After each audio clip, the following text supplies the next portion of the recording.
আসসালামু আলাইকুম। আজকে একটু ঠান্ডাটা বেশি পড়ছে ঘরে, এখনো সবাই ঘুমাইতেই আছে। আজকের আবহাওয়াটাও একটু অন্যরকম।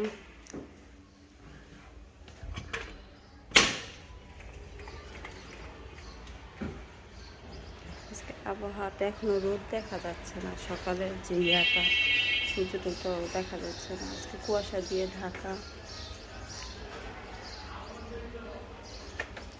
আমি কিছু আমার বারিন্দায় গাছ ছিলাম,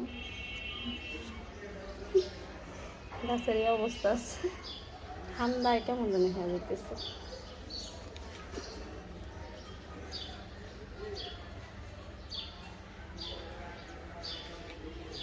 এপাশ দিয়ে এগুলো ছিলাম,